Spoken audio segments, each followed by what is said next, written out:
സർക്കാർ അടിച്ച കല്ലിന്റെ പുറത്തൂടെയാണ് ഇപ്പൊ ഈ മതിൽ കെട്ടിയിരിക്കുന്നത്. അവർക്ക് പൈസകളാണ് എന്തും നടക്കും. ഈ പാവത്തുങ്ങൾ എന്താ ചെയ്യാനാ? ഈ ബുദ്ധിമുട്ട് അനുഭവിക്കുന്ന കടലിന്റെ മക്കളാണ്. ഈ കടലും കടൽ തീരവും കടലിന്റെ മക്കൾക്ക് അവകാശപ്പെട്ടതാണ്. എന്നോടൊപ്പം ഇപ്പം നിൽക്കുന്നത് പീറ്റർ ചേട്ടാണ്. പീറ്റർ ചേട്ടൻ മത്സ്യത്തൊഴിലാളിയാണ്. പൊന്തുവള്ളത്തെ പോയി മത്സ്യബന്ധനം നടത്തി അന്നന്നത്തെ വകയ്ക്കുള്ള പണം കണ്ടെത്തുന്ന വെറും ഒരു മത്സ്യത്തൊഴിലാളി. ഇവിടെ ഇപ്പം നടക്കുന്നതെന്ന് പറഞ്ഞാൽ ഓമനപ്പുഴയല്ലേ, ഓമനപ്പുഴ പടിഞ്ഞാറ് വശം കടൽ തീരമുണ്ട്. കടൽ തീരത്തിനിവിടെ കഴിഞ്ഞ പ്രളയകാലത്ത് കടൽ കയറി വീടെല്ലാം പോയപ്പോഴത്തേക്ക് കെട്ടിയ സീ വാളുമുണ്ട്. ഈ സീ വാള് കയ്യേറി ഇറാൻഡിയ റിസോർട്ട് എന്ന് പറയുന്ന ഒരു കമ്പനി സീ വാള് കയ്യേറി മതിൽ കെട്ടിയിരിക്കുകയാണ്. സീ വാളിൻ്റെ പുറത്തൊരു മതിൽ ആരെങ്കിലും എവിടെയെങ്കിലും കണ്ടിട്ടോ? അതങ്ങനെ സാധ്യമാകുമോ? നിയമപ്രകാരം അത് അനുവദിക്കുന്നുണ്ടോ? ഇല്ല. എന്നിരിക്കെ ഇവർക്ക് ഇതെല്ലാം സാധിക്കുന്നത് എങ്ങനെയാണെന്ന് മനസ്സിലാകുന്നില്ല. ഇത് ഇവർക്കൊന്നും ഒരു കുഴപ്പമില്ല. ഈ നിയമ സംവിധാനങ്ങളെല്ലാം ചേട്ടൻ അനുകൂലമാണെങ്കിൽ കൂടെയും ഇവിടെ ഈ മതിൽ 6 അടി പൊക്കത്തിൽ മതിൽ പണിതുകൊണ്ടിരിക്കുകയാണ്. ഇവർക്ക് കടലിലോട്ട് ഇറങ്ങുവാനോ കടലിൽ നിന്ന് കയറുവാനോ പൊന്തുവള്ളങ്ങൾ ഇറക്കുവാനോ സാധിക്കുന്നില്ല. സീവാളിൻ്റെ പ്രസക്തി എന്താണെന്ന് പോലും ഇവിടെ മനസ്സിലാകുന്നില്ല. ഇതെല്ലാം നഷ്ടപ്പെട്ടുകൊണ്ടിരിക്കുകയാണ്. ഞങ്ങളുടെ വീടും സ്ഥലവും നഷ്ടപ്പെട്ട് പോകുന്നത് കണ്ട് ഞങ്ങൾ കൂട്ടായ്മയോടുകൂടി മത്സ്യത്തൊഴിലാളികൾ തീരദേശ റോഡ് ഉപരോധിച്ചു. അന്ന് ബഹുമാനപ്പെട്ട കലക്ടർ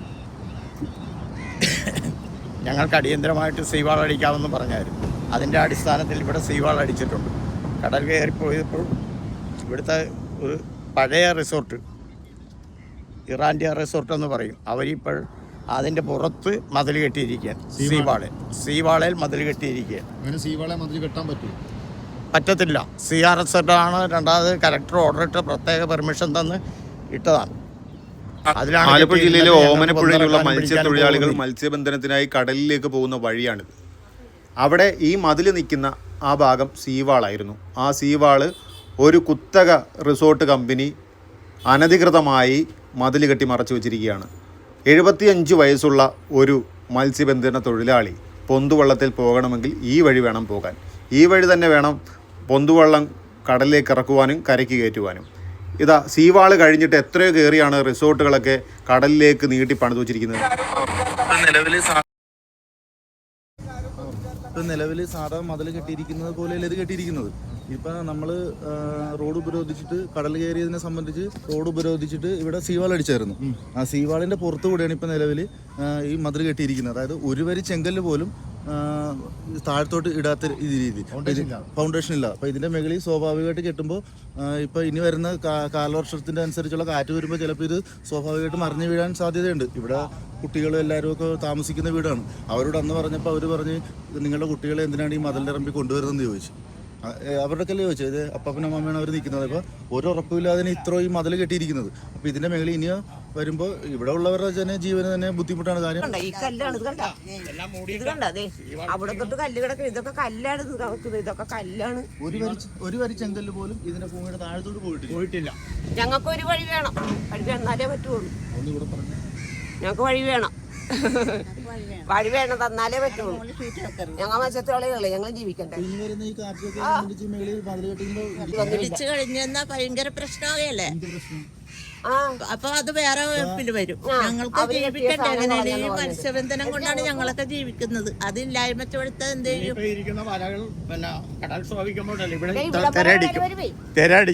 തിരടിക്കുമ്പോ ഞങ്ങൾക്ക് എടുത്തു മാറ്റാൻ ഭയങ്കര ബുദ്ധിമുട്ടാണ്. സൈഡാണ് പറഞ്ഞത് എല്ലാവർക്കും വഴി ഞങ്ങൾ അവര് കൊടുക്കണമെന്ന് ചോദിച്ചു. ഞങ്ങൾക്ക് ഒരു വഴി ഇട്ട് തരാല്ല, എല്ലാവർക്കും കൂടി ഇവിടെ ഒരു വഴി ഇട്ടാൽ മതി. ഞങ്ങൾ പോയിക്കോളുമല്ല. അതുപോലും ചെയ്യാതെയാണ് ഇങ്ങനെ ഇവിടെ ഞങ്ങൾ കെട്ടിടം വെപ്പിക്കൊന്നുമില്ല. ഞങ്ങൾ പോയി കിടന്ന് റോഡ് ഉപരോധിച്ച് സമരം ചെയ്തിട്ടാണ് ഈ മുട്ട് വന്നിരിക്കുന്നത്. അത് കഴിഞ്ഞപ്പോഴാണ് ഈ മണ്ണ് വെച്ച് കയറണത്. ഇവിടെ 28 ലോഡാണ് ഇവിടെ കിടക്കുന്നത്. 6 മീറ്ററോളം താഴ്ചയിൽ കല്ല് കിടപ്പുണ്ട് ഇവിടെ. ഒരു JCB വെച്ച് നമുക്ക് കുഴിച്ചൊന്നും ചെയ്യാൻ പറ്റത്തില്ല. പിന്നെ ഈ ഒരു വരി ചെങ്കല്ലുണ്ടോ, അത് മാത്രമാണ് ഇതിന്റെ ഈ ഭൂമിയുടെ മേളിൽ നിൽക്കുന്നത്. അങ്ങോട്ട് താഴ്ചോട്ടൊന്നുമില്ല. പണിക്കാർ വന്നിട്ട് പറഞ്ഞു ഇത് അതേ പറഞ്ഞോളൂ. ഈ പാമ്പ് ഇതൊക്കെ കണ്ടു, ഇതൊക്കെയാണ് ഞങ്ങളുടെ ജീവിതത്തെ. പാമ്പിനെ കൈ കൊണ്ടൊക്കെ എടുക്കും. കണ്ട കടൽ പാമ്പാണ്. അതെ,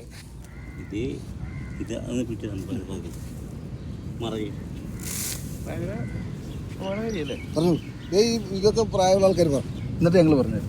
പിന്നെ ഞങ്ങൾക്ക് പറയാനുള്ളത് ഇവർ ഇവിടെ ഇത് അടച്ചു കെട്ടിയിട്ട് ഇവർക്ക് എന്ത് കിട്ടാൻ പോകണമെന്ന് മാത്രമേ ഉള്ളൂ. ഇത് കെട്ടിയിട്ട് എന്ത് ചെയ്യാനാണ് ഇവർ? ഇത്രയും കെട്ടിയില്ലേ ഇവർ? ഞങ്ങൾ ഈ പണിയെടുത്ത് ഇങ്ങനെ ജീവിക്കുന്നത് കൊണ്ട് ഇവർക്ക് ശല്യമില്ലെന്ന് ഞങ്ങൾ ഈ വന്നവർക്ക് പറഞ്ഞതാണ്. ഇത് ജൂൺ മാസം ആകുമ്പോൾ ഇവിടെ കടൽ വരും. ജൂൺ മാസം ആകുമ്പോൾ ഇവിടെ കടൽ വരും. അപ്പോൾ ഇവർക്ക് എന്ത് ചെയ്യാനൊക്കും? അപ്പോൾ ഒന്ന് ഇത്രയും ജനങ്ങൾ ഇവിടെ താമസിക്കും, ഞങ്ങളിതിന് പോവുകയും ചെയ്യണം. ഇവർക്ക് ഒരു കുഴപ്പവും ഉണ്ടാകില്ല. ഇവരിത് കെട്ടിയില്ലെന്ന് പറഞ്ഞ് ഒരു കുഴപ്പം ഇവിടുത്തെ ജനങ്ങളെ കൊണ്ട് ഉണ്ടാകില്ല. സുന്ദരമായിട്ടവർക്ക് ചെയ്യാം, സുന്ദരമായിട്ടവർക്ക് ചെയ്യാം. ഒരു കുഴപ്പം ഇവിടെ ആളെ കൊണ്ട് ഒരു ശല്യം ഉണ്ടാകില്ല ഇവർക്ക്. ഇതിന്റെ മേളിൽ കൂടെ പൊക്കി കെട്ടണമെന്ന് വെക്കുമ്പോൾ പിന്നെ റോഡ് പിക്കറ്റ് ചെയ്ത് ഇത് എല്ലാവരുടെ പേരിലും പെറ്റിയൊക്കെ വന്നിട്ടാണ് ഈ പുലിമുട്ട് കിട്ടിയത്. ഈ ഹൈവേ ഒക്കെ പിക്കറ്റ് ചെയ്യാൻ പോയപ്പോൾ എല്ലാവരെയും പിടിച്ചു നിർത്തി പോലീസ് പേരെല്ലാം എഴുതി കൊണ്ടുപോയി 300 രൂപയൊക്കെ പെറ്റി അടിച്ച് ഇപ്പോഴൊക്കെ നടത്തി. അങ്ങനെ വന്നതാണ് ഈ പുലിമുട്ട്. അപ്പോൾ ഈ പുലിമുട്ട് വന്നപ്പോൾ ഇച്ചിരി മണ്ണ് വെച്ചെന്ന് കണ്ടപ്പോൾ ഇപ്പോൾ അവരുടെ തോന്നിയവാസം കാണിക്കുക. ഈ കാണുന്ന നിർമ്മാണമെല്ലാം സീവാളിന് മുകളിലായി ഉണ്ടാക്കി വെച്ചിരിക്കുന്നതാണ്. 13 വരി കട്ട വരെ സീവാളിന് മുകളിൽ കെട്ടിവെച്ചിട്ടുണ്ട്. എനിക്ക് ഇതൊക്കെ കേട്ടപ്പോഴേ, ഇവിടുത്തെ ഈ മത്സ്യത്തൊഴിലാളികളുടെ വിഷയങ്ങളെല്ലാം കേട്ടപ്പോൾ എനിക്ക് ഓർമ്മ വന്നത് ഈ കഴിഞ്ഞ കാലഘട്ടത്തിൽ കണ്ടൊരു ചുവരെഴുത്താണ്. ഒരു രാഷ്ട്രീയ പാർട്ടിയുടെ ഒരു ചുവരെഴുത്തും പോസ്റ്ററും ഒക്കെയാണത്. കടൽ കടലിൻ്റെ മക്കൾ, അങ്ങനെ ഒരു ചുവരെഴുത്തും പോസ്റ്ററും മുദ്രാവാക്യമൊക്കെ കേട്ടിട്ടുണ്ട്. കടൽ കടലിൻ്റെ മക്കൾ. ഈ ബുദ്ധിമുട്ട് അനുഭവിക്കുന്ന കടലിൻ്റെ മക്കളാണ്. ഈ കടലും കടൽ തീരവും കടലിൻ്റെ മക്കൾക്ക് അവകാശപ്പെട്ടതാണ്. ഇവിടെ അവരുടെ തൊഴിലിനും അവരുടെ ജീവിതോപാധികൾക്കും മാറ്റം വരുത്തേണ്ട ഒരു സംവിധാനങ്ങൾക്കും കൂട്ടുനിൽക്കാൻ അധികാരികൾ തയ്യാറാണ്. പക്ഷേ നമുക്കറിയാം, ഇവിടെ പോലീസിനെയും പഞ്ചായത്തിൻ്റെ അധികാരികളെല്ലാവരും വന്നിട്ട് റിസോർട്ട് മാഫിയയ്ക്ക് കൂട്ടുനിൽക്കുന്നതായിട്ടാണ് ഇവിടെയുള്ള സഹോദരിമാർ പറഞ്ഞത്. തീർച്ചയായിട്ടും ശരിയാണ്. എല്ലായിടത്തും നടന്ന കയ്യേറ്റങ്ങൾക്കും പിന്നിൽ നമ്മുടെ ഇവിടുത്തെ രാഷ്ട്രീയക്കാർക്കും ഇവിടുത്തെ ജനപ്രതിനിധികൾക്കും എല്ലാം ഉത്തരവാദിത്തമുണ്ട്. പക്ഷേ നിങ്ങൾ വോട്ട് ചോദിക്കാൻ വരുമ്പോൾ ഞങ്ങൾ പാവ ജനങ്ങൾ ഇതൊക്കെ മറക്കും. നമുക്ക് അങ്ങനെ ഒരു കുഴപ്പമുണ്ട്. നമ്മൾ ഈ മുദ്രാവാക്യം വിളിയും പടക്കം പൊട്ടുന്നതും ചെണ്ടയും വേളമൊക്കെ കേൾക്കുമ്പോഴത്തേക്കും നമ്മൾ മറന്നു പോകുന്നൊരു കുഴപ്പം നമുക്ക് മലയാളികൾക്കുണ്ട്. ഈ ഒരു മറവിയാണ് ഇവരൊക്കെ ചൂഷണം ചെയ്തത്. നിങ്ങൾ ഓർക്കണം, ഇത് നിങ്ങൾക്ക് അവകാശപ്പെട്ടതാണ്. മത്സ്യത്തൊഴിലാളിക്ക് അവകാശപ്പെടുന്ന കടലും കടൽ തീരും. അതിന് ഒരു സ്വകാര്യ വ്യക്തിക്കും അവരുടെ ജീവിതോപാധിയെ, അവരുടെ ജീവിതമാർഗത്തെ തടസ്സപ്പെടുത്തിക്കൊണ്ട് മുന്നോട്ട് പോകാൻ കഴിയില്ല. അവരൊന്നിച്ചു കഴിഞ്ഞാൽ അവർ ഇരമ്പി വരും. ഈ കടൽ പോലെ ഇരമ്പി വരുന്നൊരു സമയം ഉണ്ടാകും. അത് അധികം താമസമില്ല.